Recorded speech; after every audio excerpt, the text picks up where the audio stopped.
All right, here we go. All right. Happy Monday, everybody. My name is Brad Miller. I'm one of the hosts of our Monday Health Huddle. We do it every single week, 5:30 Pacific Standard Time, about 15, 20 minutes. So if you're new, welcome. Congrats on being here. You're in the right place. If you are in the middle of your journey, congrats on staying connected. And if you are a long-term veteran, I see a few on here, congrats. There's a thing that called doing the basics and sticking with what success is. And that's why you guys are here. It's why you guys are still successful. It's about the journey, and that's what we're all about here. So I'm really excited to see you guys all on tonight. We do this every single Monday for many different reasons, because there's so many little different pieces that you gather, as much as just learning about this journey. But we also learn so much from other people. You wouldn't realize this as you're getting healthy. You don't think you have it figured out. By the way, disclaimer, no one ever has it figured out. I'm still learning 8 years into this, just how my body works, what works for me, and just pushing myself to new heights. But we learn stuff from people along the way. So, and actually speaking of that, I loved everyone chiming in the chat where they're at here today. Let's see here. We got everyone. Let's see, Richmond, Virginia, California, SoCal, California, Arizona, Wyoming, Vancouver, Virginia, Wisconsin, Montana, Seattle. We're all over the place. Wyoming. That is good. So for all you people all over the place, I'd love to hear from you, and I'm sure everyone else wants to hear as well. What was one of your victories this week? If you're with us, you might be in one of our focus group. This is a collection call of many different organizations, but you guys might be in the middle of a focus group or something like that. We're actually in the middle of covering the topic for these health huddles that we're covering for the last little bit. We cover every topic, but we're actually just going through the basics of the Optavia guide, because a lot of people are starting fresh this year. A lot of people are starting with us. And we just wanted to go through one of the basic tools that shows the really important part of the transformation. So if you guys would in the chat, feel free to chime in. What's changed for you? Or what did you do this last week? Or what from the last week's topic, which were starting with the healthy habits of weight management. And then last week was all about mindfulness. And Lori and Dawn shared some great tips on how to be mindful. And I'm sure a lot of people that spoke to you guys or gave you some good tips. I'd love to know in the chat, what did you guys win from this last week, or what was big for you? Feel free to just type it in. I would love to see that there as we're kind of getting started today. Let me see here. Yeah, last couple weeks, what we covered was the Optavia guide. And if you don't have this, I highly recommend grabbing this. It's huge. It's a really important part of your journey. And for all of you guys that are starting fresh, it's a really good reminder. It has daily tips to really help you out. And week 3, believe it or not, is all about sleep. And Dr. Anderson, who created this program, created this Optavia guide, was so smart when he came up with these ideas. Week 1 is about just focusing on the basics, like you're starting something fresh. Anytime you're doing something new, it takes extra focus, so start with those basics. Week 2 is building on that and bringing mindfulness to that whole idea of what you've been doing this last week, and bring mindfulness in every area of the journey. This week, as you're solidifying those habits, sleep is a huge one. And you guys might be sitting there thinking, like I was the first time the topic was about sleep. I'm like, really? Sleep? Like, is that an option? Is that something that we get to actually improve upon? Because I'm just trying to get as many hours as I can, especially for you mamas out there. I know you guys know what I'm talking about, because I got young kids, or a young kid as well. So sleep is a really important factor in this. And as you're starting to gain momentum on this, if you're either recommitting to your health as the new year starts, or further along your journey, or brand new, or just getting started, and this is your first call, sleep is a huge factor in this. And what I'm going to share tonight are just some things about how it works. And then I'm actually bringing on Dawn tonight to share some tips about how to actually go about implementing this improvement in your life. So as we're building on the mindfulness of our journey, sleep is huge. And just some nerdy things about sleep and why it's so important is, I know it's just not that thing that we think we wish we got more of, but it is a vital part of your journey for just your healthy body, for your healthy mind, and all of that stuff. So I just thought I'd chime in with just some basic information about sleep. Like, you may think it's a luxury, but really it's something our body needs. When we sleep, the average hours of sleep that we need to get is about 7 to 8 hours. And not all sleep is created equal. So when you're sleeping, you want to make sure, it's really important to start slowing down. Like when you get to bedtime, Dr. A has some really good tips in the Habits of Health book about having a really cool environment, a non-stimulating environment, making sure you have a place for your brain to really rest. Because when I was talking about not all sleep being created equal, it all depends on the quality of your sleep. And if you're sleeping quality, you should wake up well rested in the morning. You should wake up ready to go. Some of us, that's a little bit different. You shouldn't feel as like stressed or maxed out, or that you didn't get that much from it. And I don't know if you guys have heard about the term REM sleep, but there's cycles that you go through when you're sleeping that help you get the most rest. And you go in and out of it throughout the night. It's called REM. It's called rapid eye movement. It's when your body's in the deepest level of sleep and your body is actually rejuvenating, regenerating, and that's actually when your body's actually recouping. It's where your body learns to take care of itself. It sets up the weight loss if you're trying to lose weight. It has a really compounding effect on all of this. So not all sleep is not just about time, it's about the quality of it. And Dawn's gonna come on here in a second and give some tips for that. But just some other things about sleep. You might think that it's just one part of the journey or it's a luxury, but actually just like everything that you're probably learning here throughout this journey and recommitting to your start or starting fresh, is everything plays a factor. Have you ever gotten a really horrible night's rest and then just felt totally frazzled the next day? It bleeds into that. So if you're trying to work on healthy habits, it's because you're stressed and your body's stressed from not getting quality rest. That can lead into cravings, your body not feeling well, irritation. So again, healthy habit for the people around you. If you're irritated, you're probably not having as quality relationships. But when you're sleeping well, your body's going to get into that REM cycle that I was talking about. But also it's when your body does all of its regenerating, all of its rest. It's when your body recoups and does all those things. So if you're looking at a healthy body, not only do they all tie together, but you're going to get better results as far as your body operating when it's well rested and recouped. I've literally had people that I've worked with over the years that have been doing everything right, and they're so stressed by not getting sleep, and one is affecting the other, that they're not losing weight because their body can't function the correct way that it's supposed to. So there's other things that go into it. When you're stressed, cortisol, your body releases cortisol. That has a direct effect on how your body breaks down or stores the potential to store fat. So if you're stressed, it's easy to or if you're stressed and not sleeping well, it's easy for your body to put on weight more easily, and vice versa. Like if you're trying to lose weight, that has a direct effect. I won't get into the other nerdiness on what cortisol does to the body, but basically just know that it makes it harder for your body to operate the way it's meant to. Plus, just knowing that stress level. And there's another one, Dawn, maybe you can help me with it. I'm not remembering what the other thing that your body produces when you're not getting enough sleep that affects your body and how things work. What am I missing here? You want me to try to pronounce it? You're just trying to get me to pronounce it because I'm not sure I do. Okay, it's called Garrelin or Garrelin. I cannot pronounce it. But it's actually when we get too little sleep, our body doesn't produce enough of it. It's the hormone that causes us to actually be full. So if we aren't getting enough sleep, we aren't producing that, and we're literally hungry, and it's because of lack of that hormone.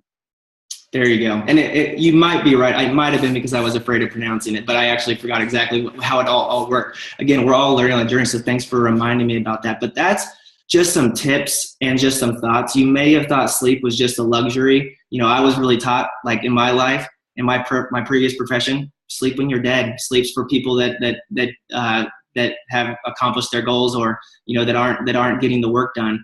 And really, honestly, it's the opposite effect. You need sleep to be able to function properly in your body and in every area of your life. So this week, as you're practicing, if you're following along in the Optavia guide, if you're in a focus group that's tagging along on this, try to be, again, last week was all about mindfulness and awareness. Try to track what your body does when you're getting proper sleep. How are you feeling? How is it affecting you? What happens when you maybe not get a good night's rest? And as things are becoming simpler, because hopefully there's a lot less time needed to prep meals, there's a lot more things that aren't there in your normal routine, try to allocate that time into winding down and making sleep a solid habit. Just like anything, everything is a practice over time that we get better at. You can't just be like, all right, good, I'm gonna be good at sleep, here we go. It takes time, and honestly, I never thought that sleep would be a part of my health journey, but it's something that I've taken into ownership of different seasons in my life, especially when I had my first child. So with that being said, these are just some different things that play a role. And you might have not even known why your body was acting certain ways, and now you might know that many times it's linked back to sleep. So The sleep helps your body lose more weight. You feel better. You do better on your plan. You're on track. You're nicer. It all kind of goes the right way. You can easily see how it can unwind with a bad night's sleep as well. So Dawn's going to give you some tips that have really come into play on how you can get really restful sleep. I'm just going to turn it over to Dawn because you're a pro at this now. Thanks, Brad. Well, I think it's just because of nature of the journey. I feel like sleep and hydration have been the two things that have been total game changers for me. I mean, 7 years ago, I think I was walking around as a dehydrated, sleep-deprived fog. I mean, that's kind of my state of normal living. And I don't think I even realized how bad I was feeling till I honestly read Dr. Ray's book, Chapter 17. I mean, my clients know this is like my go-to chapter. I'm like, have you read Chapter 17? It's a great one. But that's the chapter on sleep. And because I used to be a night shift nurse and I used to work swing shifts, so from 11 a.m. to midnight. So you can imagine what that kind of does to your circadian rhythms, and it just kind of messes it up, especially on your work days. And Brad, you mentioned those of us that are parents. Holy smokes, does that like send our sleep patterns for a loop? And then we think we get it only for it to change again. So sleep's been kind of one of those things just through my own journey that I've learned to flex with and be mindful of, and set a routine for each season. So I don't know what season some of you are in. Some of you may have small children. Some of you may work different shifts for your job. But one thing that has really helped a lot is just making sure you're getting your 7 or 8 hours of sleep. And everybody's body's different. Some may be able to get away with a little bit less, but not much less, and never less than 6. So I just had to be really honest and say, how am I feeling when I wake up? Am I feeling tired? Am I feeling like I need a nap midway through the day? I used to be the queen of naps. Now I know that if I sleep much more than 15 minutes during the day, that's going to disrupt my bedtime routine and my nighttime sleep. So some of the things that have helped me, and as I've been talking to clients this week, I talked to a ton of you guys today just about sleep, and honestly kind of doing an honest assessment of, okay, how am I feeling throughout the day, and just, kind of just seeing where we are and seeing where we can make small adjustments to help that move in the right direction, or a direction that helps us feel better. Because our bodies, if we're lacking sleep, it's not only, increasing the aging process and putting us at higher risk for strokes and heart attacks and things like that, our bodies won't lose weight. And it's really hard to make progress on our health goals, especially if, I don't know if you guys have ever been there, but blink if you've ever been following everything to a T and you couldn't put your finger on what was maybe not jiving and your body wasn't really making progress. 9 times out of 10, it's sleep or stress or hydration, but they kind of all play into one another. So for me, being mindful of how much sleep am I honestly getting? I don't know if you guys have a Fitbit, but I downloaded the Fitbit app, and the sleep tracker is awesome. I had no idea. It actually tracks when you wake up overnight. And I've been actually having some of my clients like screenshot that for me so that we can actually take a look at it. Like, so if you have a Fitbit and it's not charged up, charge it up, wear it. And let's track sleep for a week and see how we're doing, because we have to know where we're actually at. And I had a pretty good feeling I was getting some good sleep because I've really been mindful about putting some things into place. And for me, that is having an absolutely dark environment to sleep in. I charge my phone outside of the bedroom because the little buzzing and beeping that can happen will wake me up. I have to have blackout blinds so that even if the sun comes up like this time of year, sometimes it comes up really, really early. And I don't really like that to wake me up. If I need to wake up at 6, then that's when I'm going to wake up, but I'm going to get my 8 hours. So just things like that. So thinking about your environment, and Dr. A, I think, talks about in chapter 17, make your sleep area almost like a cave. So make it as dark as you possibly can, have all distractions out of the way. One of my habits, I don't want to say bad habits, it wasn't a helpful one, but it was being on my phone too much or something like that really close to bedtime. Because what do you do when you're kind of laying in bed trying to go to sleep? I don't know. Anybody else? Scrollers? Scroll through your Facebook, scroll through your Instagram, whatever. If you can possibly not do that, it will actually help a lot. Elizabeth's the scroller. Yep. Anybody else a scroller?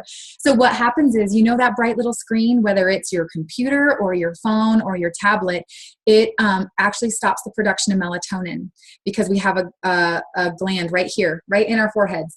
And where is that bright screen? Right up here by our foreheads, right? So if we've got a bright light right there, our body's not going to release melatonin, and that's what helps us fall asleep.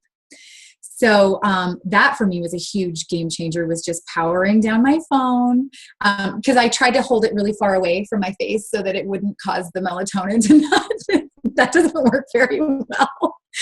So anyways, you guys, just think about where you are and have a really honest reflection of where your sleep is right now. And just know, if you're not getting your 7 or 8 hours, it's not the end of the world. Baby steps. So back up your bedtime routine. I had to do this, like put myself on a 12-step program to get good sleep. I would back my going to bed time up by 15 minutes each night, and then I would bump out my wake up time by 15 minutes. So it wasn't really affecting my day too terribly, but I was getting an extra half hour of sleep. And I just kept doing that till I actually was solidly getting about 7 or 8 hours. And it made a world of difference. So those are some tips. Some other tips are take a warm bath, use essential oils, things like lavender, which you can grab at the grocery store or Whole Foods or something like that. Trying not to work out too late in the evening. I used to do that after a long shift at the hospital. I'd try to go work out. Well, guess what? When your heart rate's pumping, you're not gonna settle down to sleep well. So things like a bath, and if you need to get some activity, do some yoga or some stretching before bed. Maybe do some meditation or some mindfulness. Those are things that have also helped. And making sure you're fueling yourself. Okay. Ice cream and things like that used to be my go-to before bed. And now I grab a fueling, because I know that it's not going to spike my blood sugar, but I need to have something on my system, because when we sleep, that's when our body repairs and restores. And believe it or not, you need to be fueled when you sleep. So the old myth of don't eat after 7 p.m. or, don't eat within 4 hours of bedtime, that's not true. You do need to fuel yourself. So within 30 minutes or so of going to sleep, that's an okay time to eat, but just make sure it's the right thing. So if you want to have ice cream, have soft serve. That's one of the fuelings that you can have, or something like that. And then the other thing is, if you're a little bit behind on your water, you don't have to chug it before bedtime. Just call it a day and start first thing in the morning, because the last thing you want to do is be up all night going to the bathroom. Gosh, Brad, any other tips you can think of? Those are like my off the top of my head things that have really helped me. And it's just little things, but being mindful of it and kind of actually setting a routine around bedtime has been huge. And trying to keep it pretty set on my weekdays and weekends.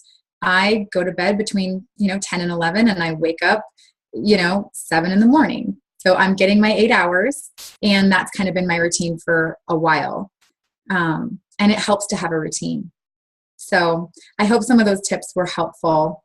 And I just want people to know that wherever you're at, it doesn't have to be perfect. It's baby steps, and just start with 1 or 2 things this week.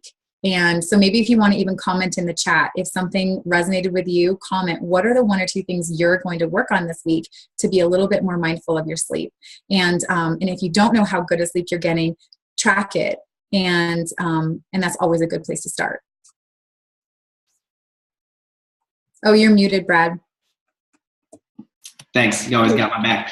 Great tips and great reminders. I love my lavender bubble bath, so I got to bring that back into the mix. So, guys, just looking at this as we wrap up here today, I love, Don, I think they got some great tips there. There's a lot of great things in the chat there. And also before, because we moved on from it, I want to congratulate everyone who shared like a lot of great victories that you guys are accomplishing this last little week. I saw working out, staying on track. I saw traveling, being on plan, and proving to yourself that you can do that.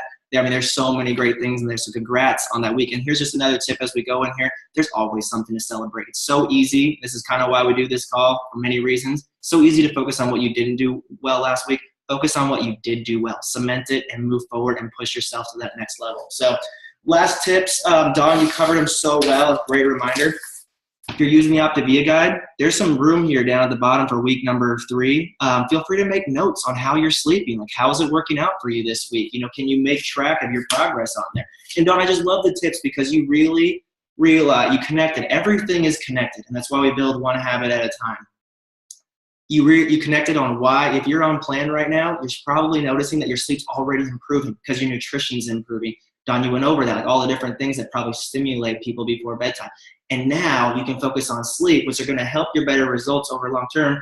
And it's going to help you be more focused on plan, because we're in week 3 right now. I know everyone's in different categories or different timelines, but week 3, I'll give you guys a tip, is usually when people start to fall away. They were jived up and focused for the first 2. This is where things start to get a little sloppy. So this week, cement in all the habits you've been building, step up your game, push yourself to that next level, focus on what you've been doing well, and take it forward another week. The last tips I have, and just nerdy information that I always thought was cool from Dr. A, is, caffeine, really trying to get it in, being conscious not to get that afternoon.